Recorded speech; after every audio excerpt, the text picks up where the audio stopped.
Hello. Hello on the stream. Hi everyone, welcome to the Currency Podcast. This is episode 108. I'm continuing my career mode on PGA Tour 2K21 video game. This is a podcast where I play a career mode on a golf video game, specifically PGA Tour 2K21.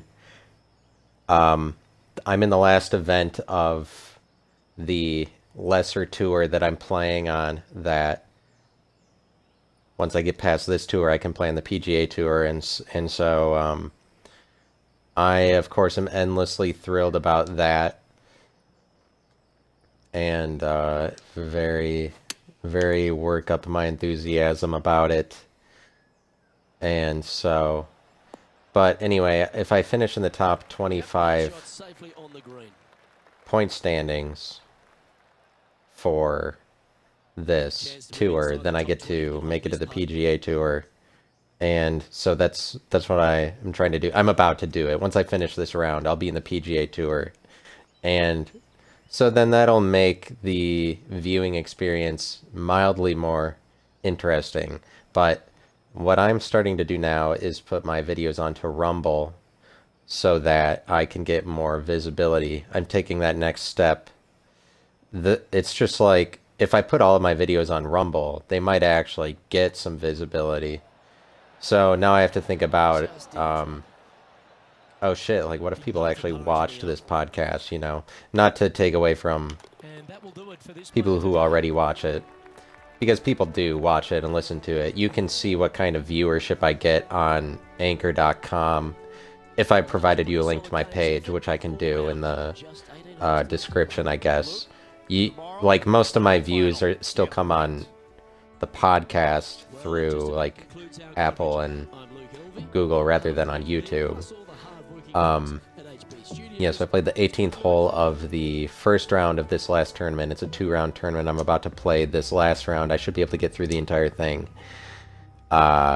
in today's episode, but the political things that are happening in the world are upsetting to me. Let me tell you about it. Jeez. They're just so upsetting. They're so endlessly upsetting, and you're just gonna have to take my word for it as I work up the zeal necessary to tell you about how upsetting it is. I guess I don't have to start right into politics. I can just be your friendly neighborhood Spider-Man in the meantime. And by that I mean friendly and neighborly, which apparently Spider-Man is. It's assumed anyway. Those are the stereotypes that follow him around. He can't escape from. But I guess, like all of the superheroes in superhero movies, they're usually like really skeptical of them, even though they're fighting crime the entire time. It just makes me wonder, in watching superhero movies. I was just watching The Dark Knight, and a lot of the premise for the movie centers around the fight between crime and the law, like authorities versus criminals. And I feel like that must have been because all of these comic books were generated in, like, I don't know, the 60s and the 70s. And I feel like that must have been a bigger political fight back in the 70s, because today it's not really criminals versus authorities like it used to be. Like in the 2016 election, when Trump was running, late in his campaign, probably in like September of 2016, before he won the election, he started talking about law and order a lot, but it's like he brought that back up to reinvoke something that used to be a big political stance for the right. And people were like, oh yeah, law and order, just like it used to be. I'm saying that when he started talking about law and order, it was understood that this was something he was bringing back into the picture. Yeah, like the importance of law and order. Alright, so I ended up behind a grandstand. I'm not going to get a drop, so they're going to make me hit over a stairway. They're gonna make me hit over the grandstand onto the green. There's some Happy Gilmore shit. Bro, I saw your Happy Gilmore shit shot. It's pretty wild. You really nailed it. Somebody, an onlooker said to me, that's one of the patrons here, one of these simulated patrons said to me, you know, but I'm just really friendly and neighborly. But I'm saying how I feel like at this point we realize that it's you're never gonna eradicate crime. It's kind of weird how that, like, The Dark Knight, how do they make such an entertaining, power-packed movie centered around the fight against crime? I'm saying the fight against crime is lame. I think it used to be a powerful political motivator, maybe more in the 70s when all of the, or whenever these comics, since all of the superheroes are fighting crime. Like, at this point, we've got to realize that crime is always going to be here. Like, it doesn't matter how much crime you get rid of, because in The Dark Knight, the actor, it's in the script that they're saying, like, imagine what you could do with 18 months of clean streets. Like, there's gonna not be criminals for 18 months if Harvey Dent gets his way or something. Uh, like, that's a possibility. Crime will never go away. There's no way in any big city you're gonna have no crime for 18 months. And also, the criminals in Gotham City are nowhere near like the criminals that actually exist. There aren't any super criminals. But that's a really profound movie. Something I was thinking about that this might sound a little weird is how superheroes are actually people who wear the costume and wear ridiculous clothes, kind of like the joke that Dwight makes in The Office, where like Dwight thinks superheroes are people who wear capes, like instead of like firemen and doctors. He's like, you know who the real heroes are? People who dress up and then go out and fight crime at night, which is like it's a ridiculous idea that that would actually ever be happening in the world. But I feel like part of the message of that movie, because early on in the movie, there's this part where Batman has a run-in with all of these fake Batmen, that dress up like him, and then one of the fake Batmen that Batman has to fight says, like, what makes you different from me? And Batman said, I'm not wearing hockey pants. Or in other words, Batman is Batman because he actually wears the clothes, or like it's like he's wearing Gucci or something. Like he dresses up. He commits to what he's wearing, but like what he wears is the authentic thing. Whereas the fake Batmen are wearing clothes that match their level of commitment, which is their commitment level is not as high, and they don't wear the real uniform. But I feel like if you in the world, if you ran into something as ridiculous as a superhero, which, like, that's the term for that. As it turns out, in all of these movies, the superhero is the one wearing some ridiculous costume. That's our term for superhero as opposed to hero. Like, at the point that we're describing a hero, even in movies or in real life, that's usually just a regular person or something we've seen before. But a superhero, I think that if you actually encountered something as ridiculous as a superhero in real life, they would be wearing ridiculous clothes. And that's why Aubrey Plaza dressing up like a witch on Ellen and other talk shows is so interesting to me, is that she's making an argument for being something as ridiculous as that. But what I'm saying is, if you actually wanted to be a superhero, something beyond a hero, you would look absurd in reality. The world isn't ready for a superhero. That's why we have to put them in movies. And my question is, do we get to the point where people actually start dressing up like superheroes to make good on this idea that we're trying to materialize through these movies? Like, so this is something we're trying to process. Is it possible to have something like a superhero? I think that it's very difficult, obviously, for there to be a superhero, because then it's like, oh, there's this guy that dresses up like in the Spider-Man costume and swings around New York City. Of course, that would be ridiculous. It's just that superhero is ridiculous because it's hard enough to be a hero. Or really, the world has a lot of stigma towards a hero as it is. Somebody who really tries to be a leader. The world has a lot of stigma for individualism. And a hero is always a bastion of individualism. And, like, it's difficult enough the world kind of maligns heroes or anybody who's willing to stand out, let alone superhero. If it was a superhero, you're going above and beyond in terms of ridiculousness. So I'm saying it's possible to have superheroes, but they do have to do something as ridiculous as identify themselves with the costume. But it's what I'm talking about is being transcendent in the area of identifying yourself, but more specifically being transcendent in clothing, representing yourself through clothing.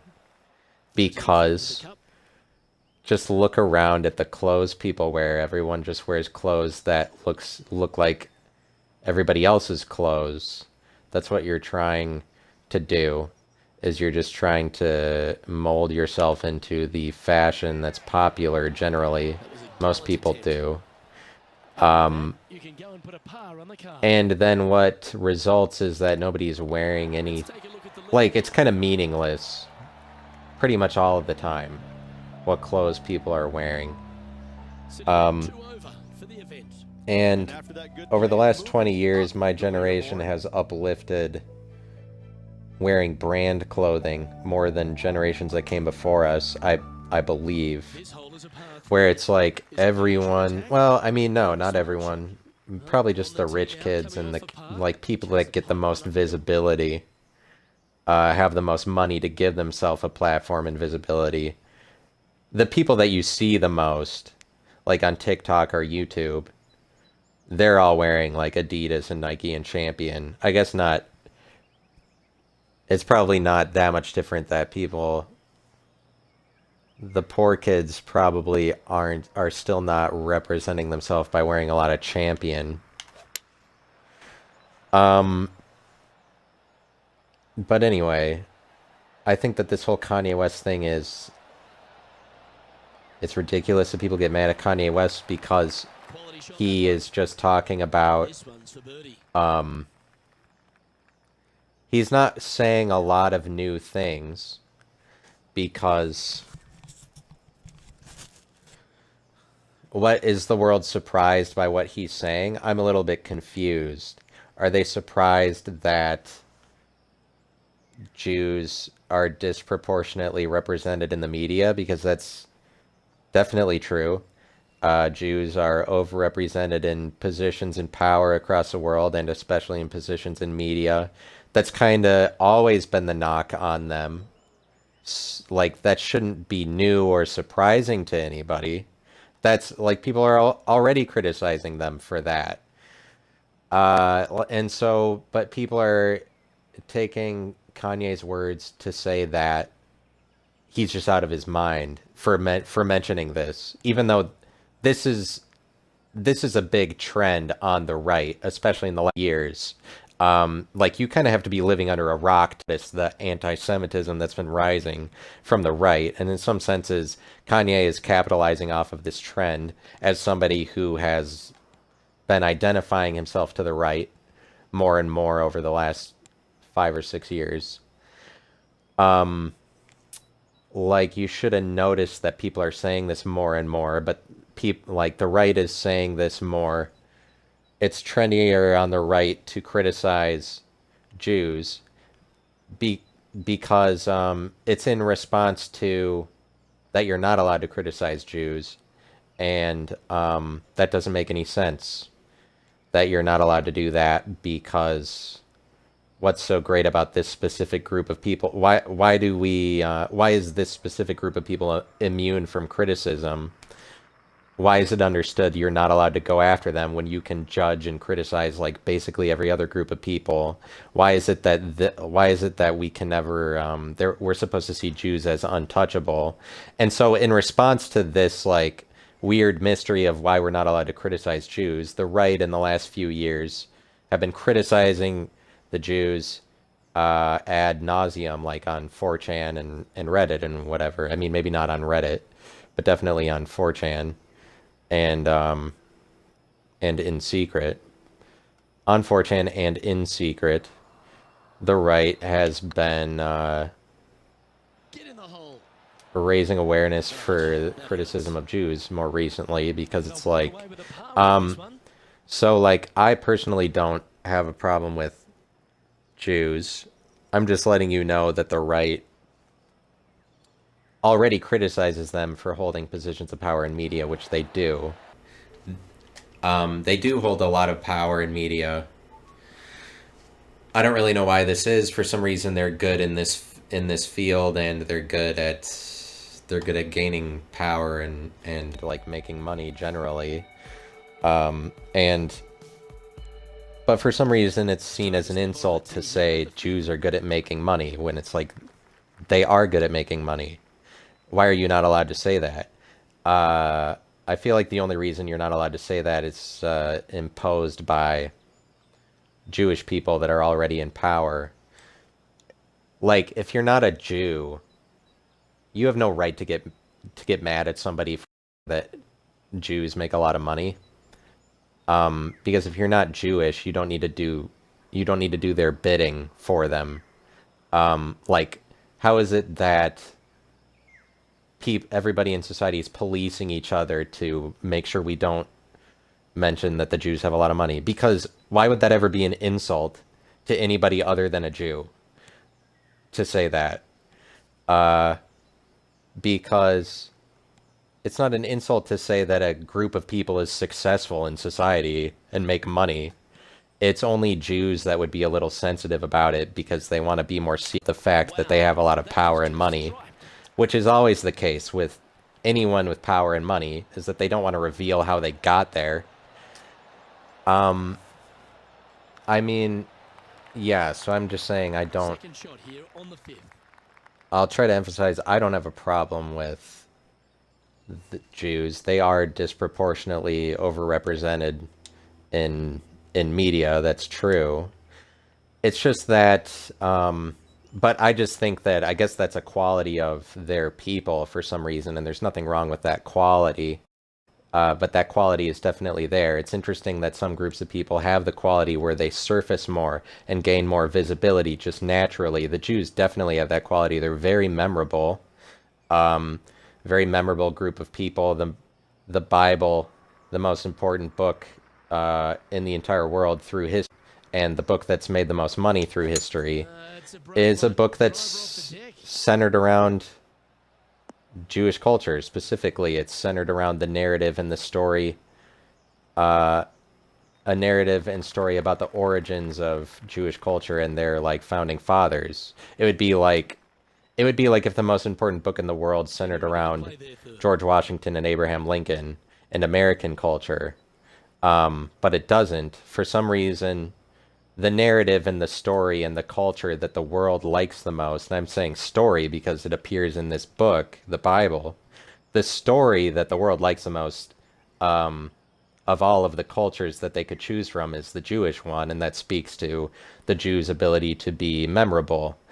And what's really just, I mean, it's just kind of incomprehensible to me. It just makes me kind of want to have hatred towards people in the world when things like this happen.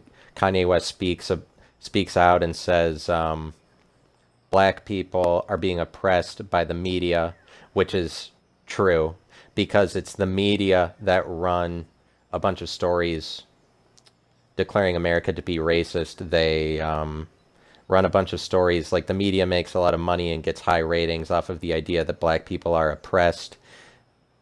I would say that the media doesn't want, the media and like the left, Democrats, politicians that run big cities and inner cities, they're not really interested in black people rising out of their oppression, because as long as they're subjugated in the inner cities, the Democrats are going to get the vote of black people, like as long as black people are oppressed. If it was the case that they rose out of their oppression, it would be a little bit different, but it would appear that the world is not ready for black people to rise to a higher status, despite all of this virtue signaling, despite all of this do-goodedness and empty speech, empty posturing that people put out on Twitter, or,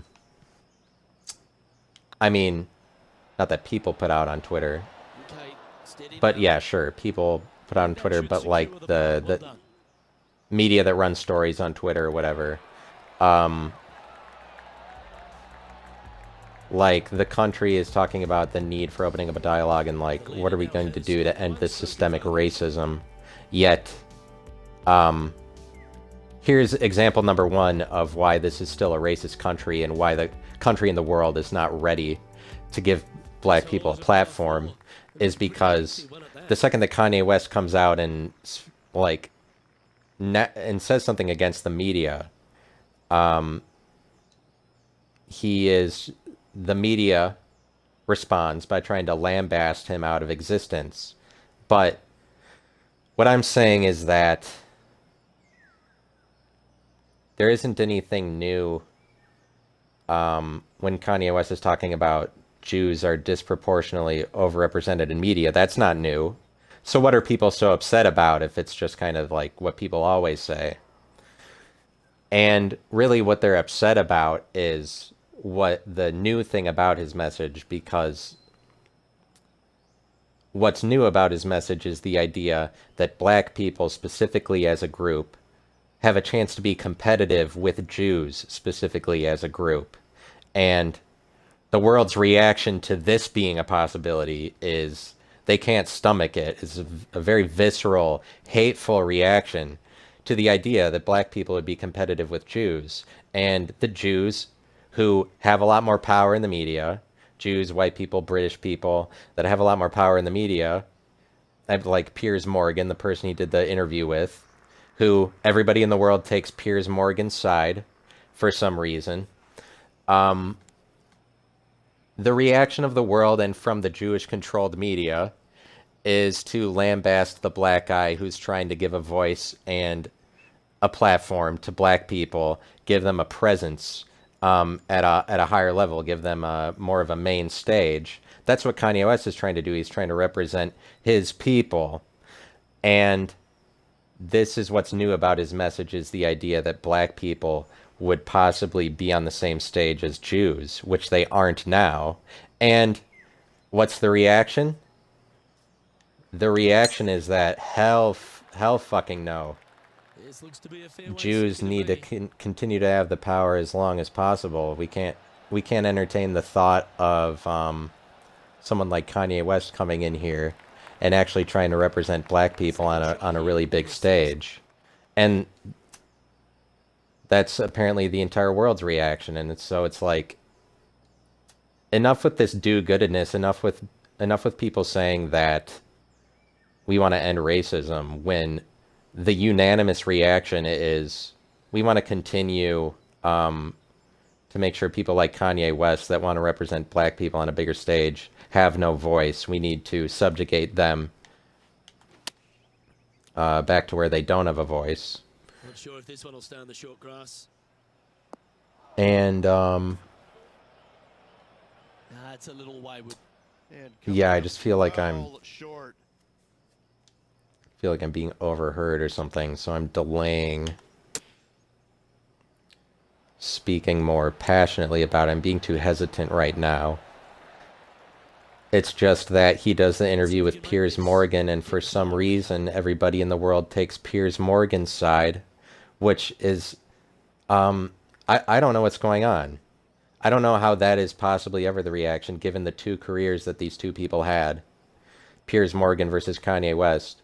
One of them is the greatest talent of a generation. The other one is a shitty British news anchor whose only talent is to appeal to what's popular. He doesn't have anything original to say. He's just a collectivist appealing to I mean, people who sympathize with the mainstream media, basically. How do you like Piers Morgan unless you're just somebody who loves the mainstream media and thinks that everyone needs to listen to standardized media all the time? How do you like Piers Morgan ever? He's just kind of proven himself to be an idiot over and over and over again over the years. But he's still given a platform by the media because he's a pawn and a shill, and he's just going to say things that are obvious that he knows everybody will like. Mass appeal. But, like, he's British and he's white, and so how is it the case that everybody takes Piers Morgan's side over Kanye West, given the two careers these people have had? Just because Kanye West is...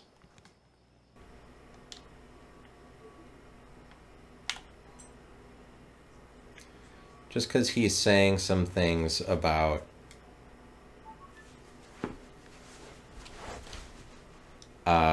Jews. It's Not a bad shot, that. Still a chance. Kanye West is black, basically.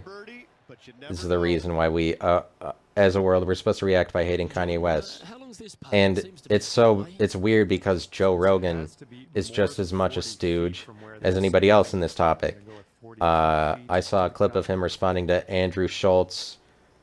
Like, Andrew Schultz did one of his rants or whatever, which is just kind of his thing.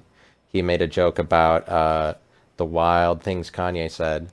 And Joe Rogan, on his show, was watching a clip of Andrew Schultz's rant and thought he was hilarious. And Lex Friedman is a fucking stooge as well. Kanye West did a interview with Lex Friedman.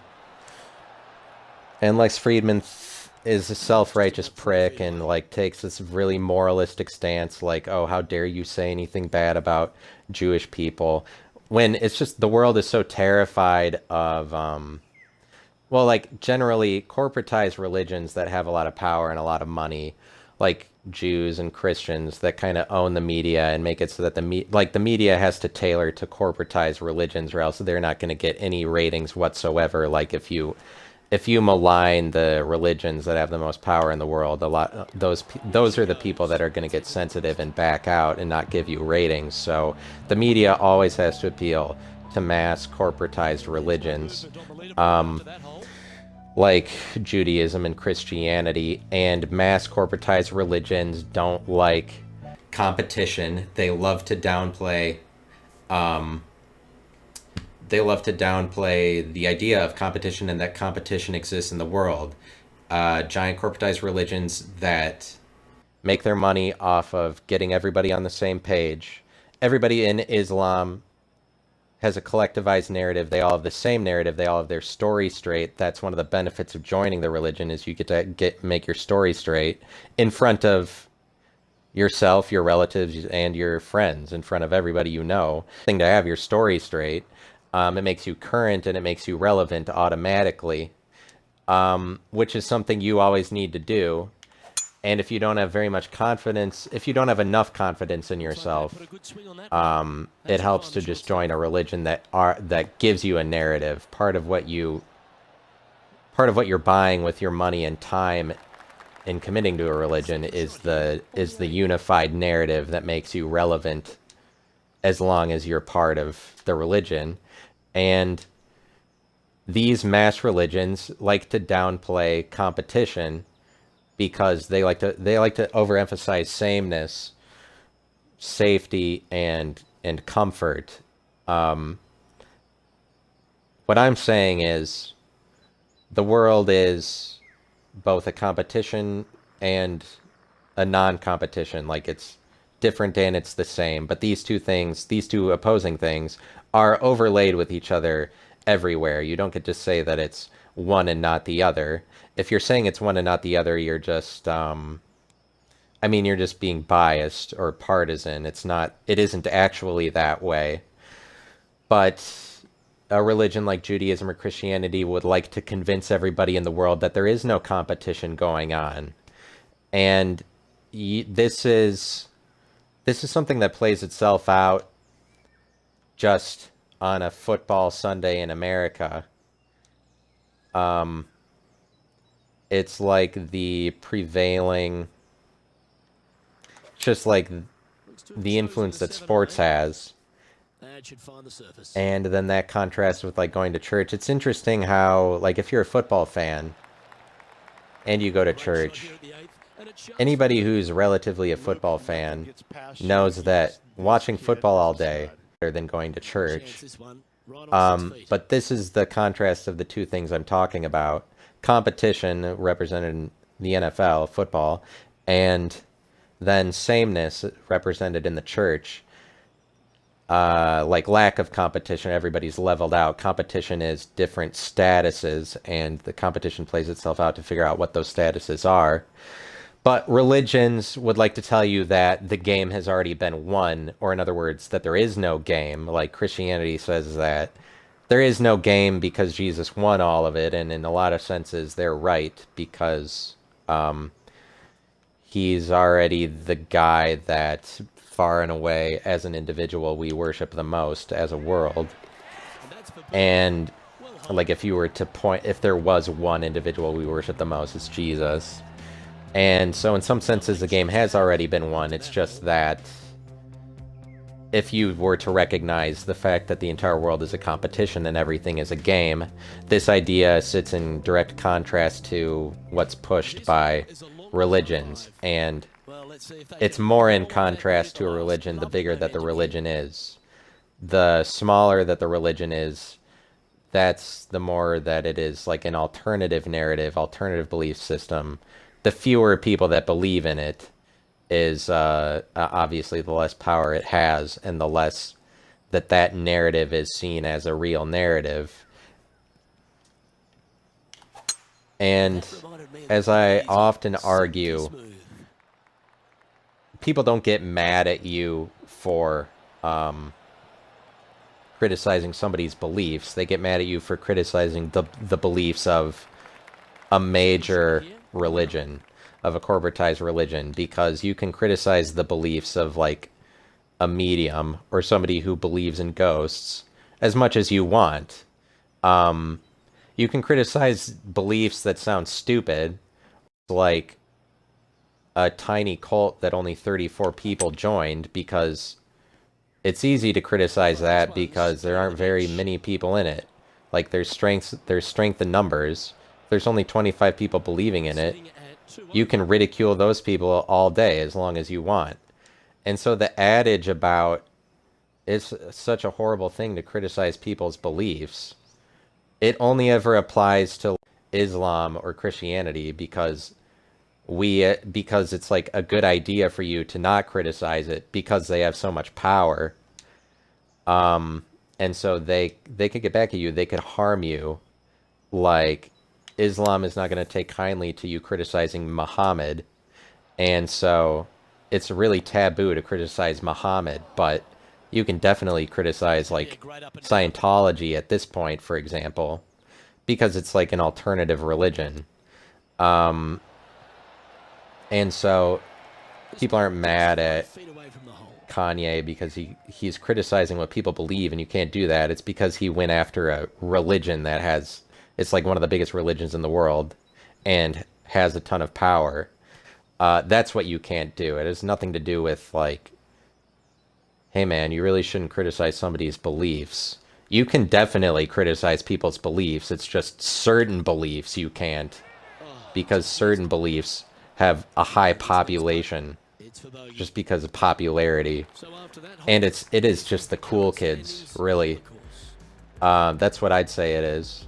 You can't criticize the cool kids and the popular kids. And I am arguing that ultimately, though most people would never voice it this way, ultimately the cool kids are just people part of a collectivized religion that have their story straight. Because if you join like a Christianity and you get a narrative that explains your whole life already, then of course you're in a position to be cool and chill about things. As opposed to somebody who's fumbling around in the world trying to make, like, being an entrepreneur, doing something ridiculous. Because, like, to open a new business, you have to pose as somebody who has that authority, which is a ridiculous idea.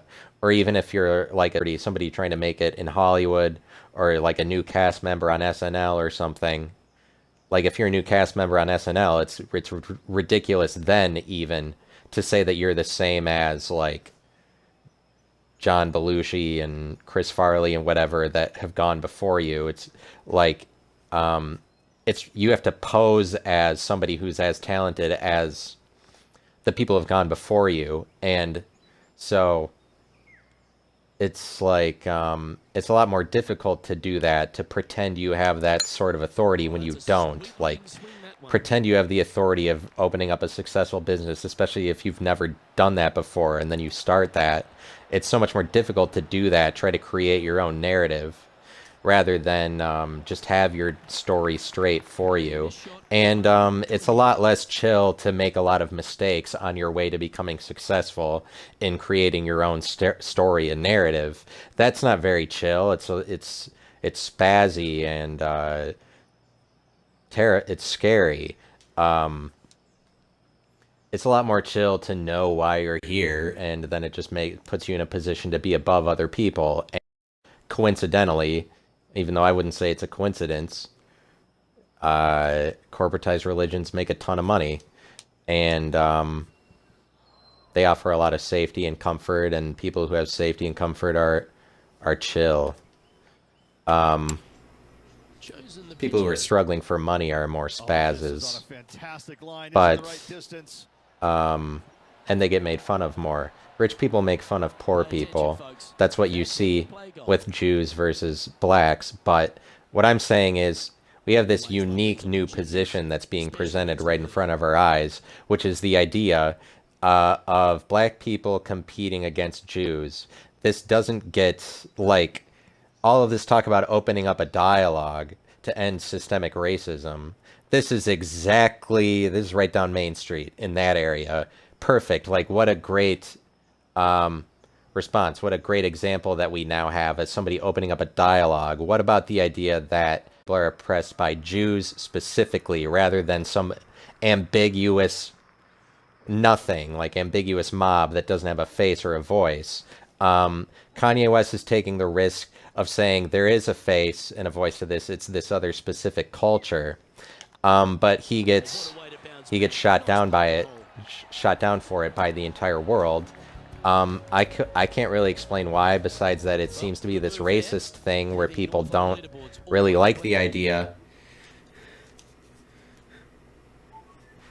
People don't really like the idea that black people could bring themselves before Jews, because Jews are more powerful and have more money, and so this is like a foreign idea to people that they're afraid of. They don't understand how this could be possible, and so the only reaction is, no, Kanye West, you're an idiot.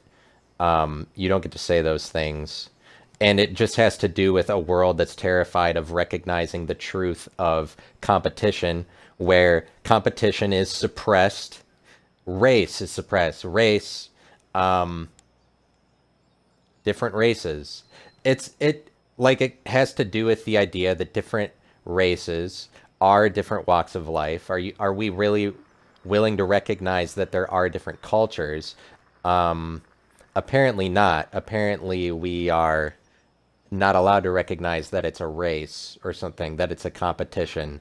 Like, people are really terrified at the point that we're actually pointing out specific groups, and the idea that those groups might compete with each other. They want to remain distant from the challenges that we would need to overcome in order to end racism.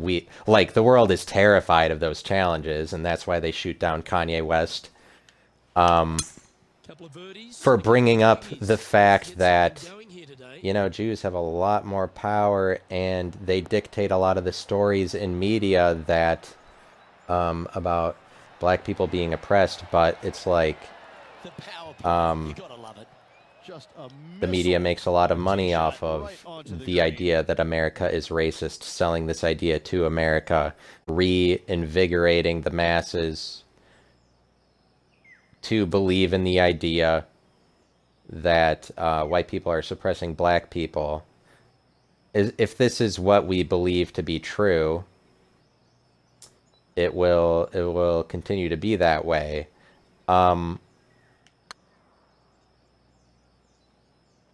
But, like, competition is such a scary idea to religions. That's why it's like, hey, well, we're all supposed to worship Christ. You'll find salvation in Christ. You'll just find, really, that you're the same as everybody else in Christ. And the world acts like this is the answer, is to be the same as everybody else.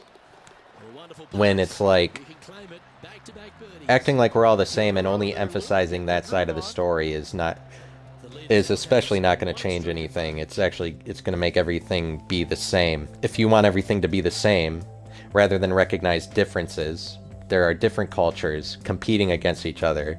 If you want to say that the different cultures competing against each other, it's all just like ambiguous. There isn't any, like, black people are oppressed, but not by anybody in particular. And I'm saying, like, it's not Jews specifically that oppress black people, but it's a good thought that to try to pinpoint the problem, because it's only at the point that you articulate more specifically what the problem is that you're going to do any work at all in fixing it. And it's bizarre that Kanye West's points are immediately proven to be true the second he says all of them, because he's lambasted by the media he says are oppressing black people. Everybody in the world takes the side of this British hack loser Piers Morgan, who we've been decrying to be a loser for like a decade. Now all of a sudden he's got all the answers just because he's British and white, essentially. And Kanye is black. I think that's the reason, or it's part of the reason. I mean, I can't explain why anybody would decide to take Piers Morgan's side over Kanye West when Kanye West has contributed so much to the world as an artist, as an individual, as an originator of thought. Like, originality, Piers Morgan versus Kanye West. And then everybody takes Piers Morgan's side. Like, I don't care what they were arguing about or what was said. I think that, like, people need to, for a second, go beyond this argument, stop caring about the words they're saying, and realize how ridiculous it is, the overabundance of respect you would ever give to Piers Morgan in this situation, given what the two of these people have contributed to the world. Piers Morgan is just an empty talker, and then Joe Rogan doesn't do anything to stick up for Kanye West. He's just like, oh yeah, Kanye West is talking crazy. But, Kanye West, what he says is proven immediately. Of course we try to shit Kanye West out of existence for saying that black people should be represented equally on a public stage, which is what he's saying. He's saying, like, yeah, you really want to recognize the black race, then you actually have to start recognizing other races by relative comparison. And truthfully, you see this creeping into the world. The games and competitions.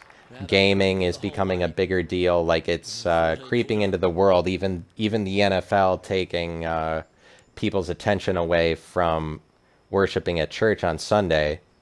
It's just kind of weird, isn't it? How much more fun and how much better it is to watch football all day than to go to church. Church is boring. Um, Basically, any time that it was an NFL Sunday and I was in church, when I used to go to church, I was like, I can't wait till church ends so I can watch football. But that's every football fan. And is like, does anybody want to speak up about that there's like a reason for that, or that's a good thing, or um it's okay to take the side of what's more fun? And we see that creeping into the world is just this adherence to entertainment and fun, gaming and competitions. It's creeping in on all sides, and it's an attack on religion, really. It's a direct attack on religion, video games, the gaming universe. But it's kind of like the idea that I would say that the entire world is a game. It's a competition. That's a much better description than that it's a simulation. The entire world is a game, and we are trying to materialize the truth of this with the emergence of video games, but not just video games. Sports gambling is exploding. Gambling is exploding. Gaming in that area, but just investing in different cryptocurrencies is that entire thing. Cryptocurrencies speaks to the world of competition, that the world is a competition of different relevances, different currencies. What one you're going to put your stock in, all of it is a gamble all of the time. And like it's just whatever you put your value in, what it could be US dollars, like I have $10,000 US dollars, or it could be in Jordans. Jordans, I'm talking about the shoe, obviously. I don't know who would be listening that wouldn't know that when I said Jordan, would they think that it's not the shoe or they don't know what I'm talking about? I don't know who that would be. But if you have $10,000 in Jordans, that's a currency the same as if you had $10,000 in dollars or $10,000 in Bitcoin. All it's but I'm arguing that possessions are currencies, and it's just that um so speaking of currency, there's this development that's happening. Allegedly, Russia and China are trying to combine to make a joint currency across their two countries that's going to be a gold-backed currency. And what they figure is that if we make a joint currency across our two countries, the rest of the world will perceive us to have enough power that the currency that we create, this joint Russia-China currency, they believe that if they create that, they will now have the reserve currency over the US dollar, where your currency only ever has reserve status if the rest of the world perceives you to be the most powerful currency, or like most powerful originator of that currency. Like the US dollar is only it has reserve status, or in other words, it's the most powerful currency in the world because the world perceives America to be the most powerful country. I believe that's basically the thing you look to. It's just a perception, what gives you the reserve status. And so China and Russia realize this, and they're like, we create a joint currency. The rest of the world will perceive us to be the greatest power. And then we'll have the reserve currency. And I believe that whoever has the reserve currency is the most powerful country. I think they go hand in hand. I think they reinforce each other. I think they're inseparable, inextricable. That if you have the most powerful currency, you're the most powerful country in the world. I think that will always be the case. And so consider the idea that China, Russia, if they combined forces on a currency, that they could very well be the most powerful thing in the world. But it's like, I would say that's the same thing as like combining your two countries. I mean, it's not the exact same, but it's pretty similar, because you're just saying that the borders of our countries, like the governments that lay out the rules to enforce those borders, and the same governments that dictate what is current about those borders, dictate the currency, and dictate where the currency is circulated. Like the currency is circulated within these borders as called out by the government. The government calls out, like in a case where the government is backing the currency. So this is different because they're saying China and Russia are trying to make a gold-backed currency. And then this gold-backed currency is like reflective of the ideals of the territory of China and Russia combined, essentially. And so I'm saying that if they combine on a currency, foregoing the currencies that their individual countries are currently transacting in, if they forego those to make a joint currency, they basically unify their nations. And that could very well get the rest of the world to perceive them to be the greatest. So think for a minute, if that was the case, if Russia and China dissolve their borders to say, we are one country now, would you believe that country to be more powerful than the United States? Just to yourself. I think that it would be close. I think it would be really close, and that I would probably perceive a Russia-China combination to be more powerful than the United States. But first of all, this sounds like a dumb idea because to me, gold-backed currency is a stupid idea. There's a reason that we got rid of the gold standard for our currency. The United States did in the 70s. There's a reason for that. It's because a currency that's just backed by faith in the government is better and it's more efficient, because when your government is running on a gold-backed currency, citizens within the country can't collect gold, and so it abnegates, what's the word? Like it abnegates this resource, or it like makes the resource non-existent for people who live in the country. And so that's inefficient to like unrecognize a resource, like gold, because I guess when the US was on the gold standard, they didn't let US citizens collect gold. And so like that's one example, but also you don't need your currency to be backed by gold. This has already been proven by the fact that the US dollar is just as strong, is probably stronger today than it was in the 70s when it was backed by gold. It didn't change anything. It doesn't matter if it's backed by gold or not. And China, Russia combined, they think that it'd be better to go back to gold just because people complain about that. But also, my gripe would be, I don't think people really care about gold anymore. It's not a good move to all of a sudden make your currency backed by gold, because gold isn't that relevant anymore, and people are seen as like crazies for collecting gold. And it's really like gold was really relevant in the 1840s when there were gold rushes in America and other countries around the world. Australia, for example, had gold rushes in the 1840s at like the same time as America. This was happening across the world. Pointing to the fact that gold as a resource peaked in the 19th century. It's the 21st century now. Gold is like, it's not irrelevant, obviously. People still have it.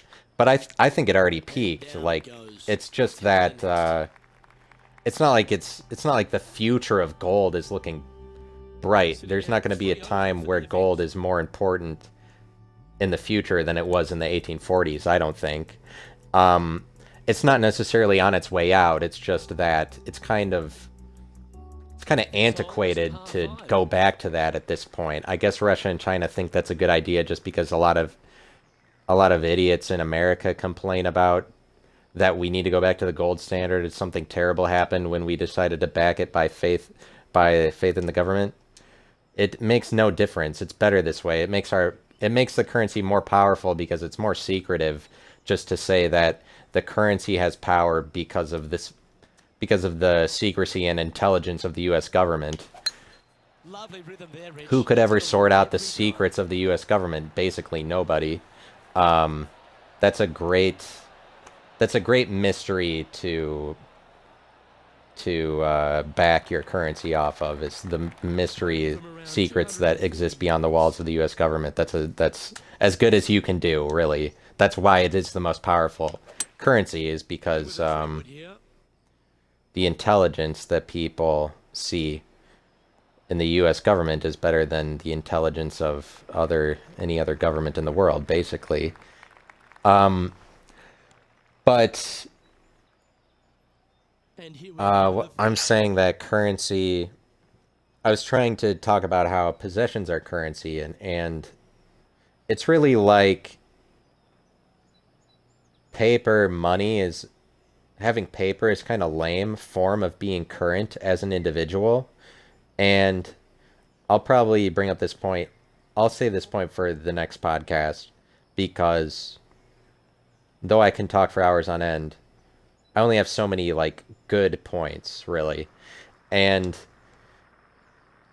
I mean, I have a lot of them, but I don't have endless good points. And so I'll save this good point for later. This about currency and the stylization of currency, the individualization of currency, is what I want to talk about, where currency becoming more about possessions that you have rather than paper money. But like if you have $1,000 in Jordans, that's just a competitive currency. It's like if you had $1,000 and then you bought $1,000 worth of Jordans, that would be, it's not that much different to do that than have $1,000 and convert that into $1,000 in euros. It's just like there are different currencies that allow you the opportunity to transfer your worth, whatever that is, into you can transfer your worth into terms of all of these different competing relative currencies, which are basically just frequencies or rates of occurrence. Like the euro occurs at a certain rate relative to the dollar, and so then it's like it has a different worth, but it's hard to determine what those worths are. That's why people don't readily transfer their money from one currency to another. A lot of times they just leave it in their bank, or they just leave it as US dollars. But spending $1,000 on Jordans is actually an investment, and it's like a guess you're making, the same as gambling or predicting things. And like the transfer of your worth to any given currency, where the world is developing so many new currencies all the time with cryptocurrencies. Like we're undergoing a revolution in terms of currency. We're having an explosion of currencies, not just cryptocurrencies, but like currencies that exist within a video game. Currency of all forms is exploding as the world is specifying different rates, different ways of representing yourself, or whatever. And like what I'm talking about is how gaming, entertainment, and competition is just kind of seeping in through the corners in the periphery, trying to make its way into the mainstream. The idea that the world is a competition is becoming harder and harder to ignore as we transfer into this, just like people entering the metaverse. There's all these different relative universes in which you can make your way, create your reputation, stake your reputation, make your money, make your worth, or whatever, your livelihood, be like represent yourself, be current, be relevant. There are so many different ways to do this. For example, different metaverses that are being created where you can buy territory in a giant digital world that's just on a website. And this is an explosion of different relevances, or different ways of people can represent themselves, that we're seeing happen right in front of our eyes. And I would say it's in direct competition to the idea of sameness, or non-competition. It's in direct competition is in competition with non-competition, at just as two objective ideas, competition and non-competition. I don't know what you'd say is the opposite of competition, but giant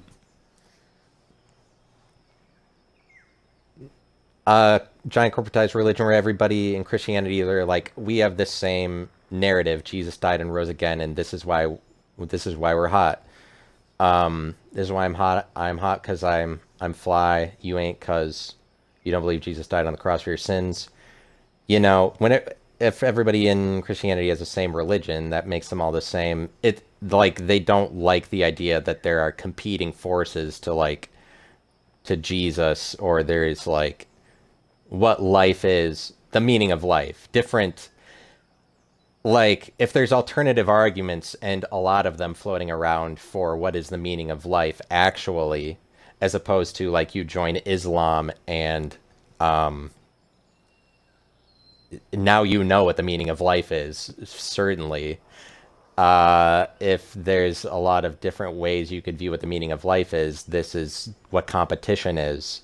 And major religions don't like competition. Judaism doesn't like it, and the media especially doesn't like it. They don't like competition from voices of people that are supposed to be repressed, as the narrative goes. As the narrative goes,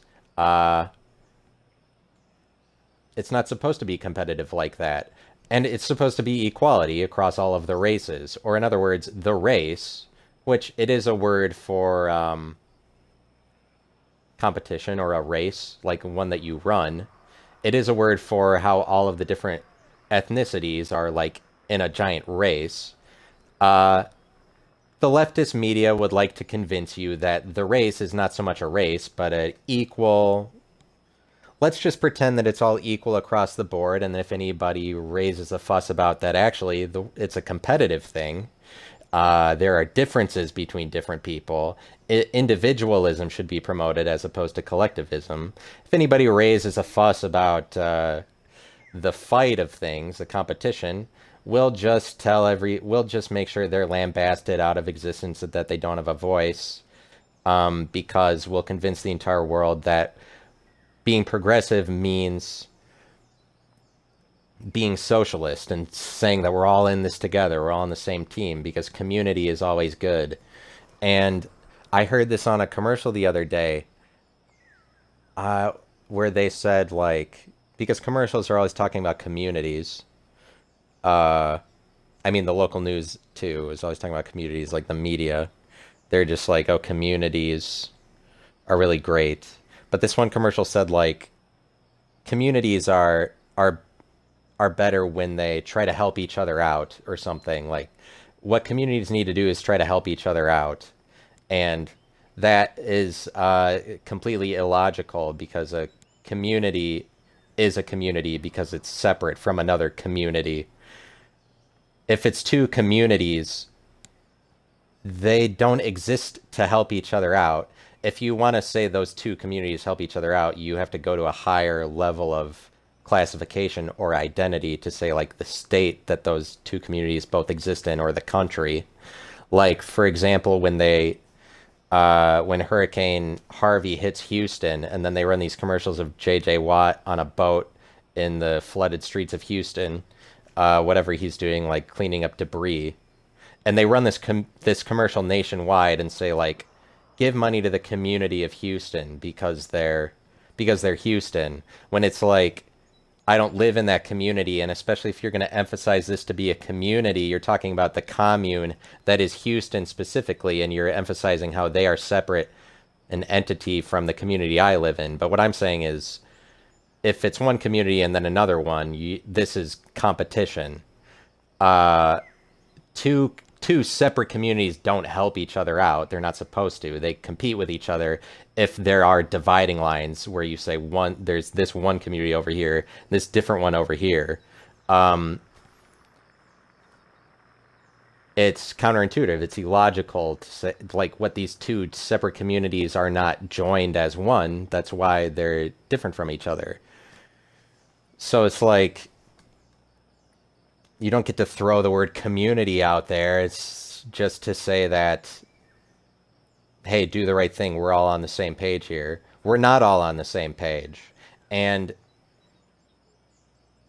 that's what I would argue, is that the fact that the entire world is a competition is completely unemphasized. It's only emphasized mostly just by the media that wants everybody to be subjugated and not think that they have individual voices. That would cause them to see the world as a competition. Like, the media wants people to think that they don't have a fighting chance. So they're just going to push that we all need to be on the socialist page, and that's what progress is. That's what the future is going to look like. And that's probably the greatest lie of it, is that this is something we're heading towards. And if you don't want to be on the wrong side of history, so become a socialist. I would argue it's the complete opposite. The future is looking all individualism, folks. And it's really just a train that is going 80 miles an hour that if you try to stand in front of it to stop it, it's not going to work. And the train of the prevailing individualism will prevail no matter what, said me, the individual. But I'm just saying, like, I think it's actually the case that the future will unfold to cause all of us to be more interested in individualism. I think individualism's the future, not collectivism. But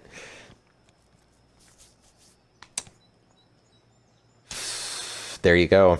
Thanks for listening. I guess I didn't get through a whole round. You can mark it down. That's birdie number 4.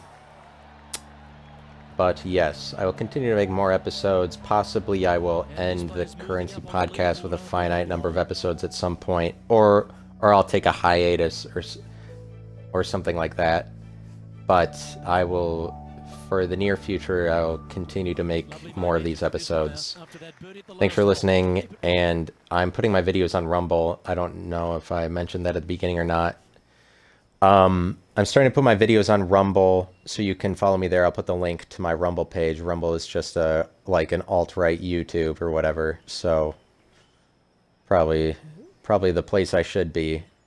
But thanks for listening. Bye for now.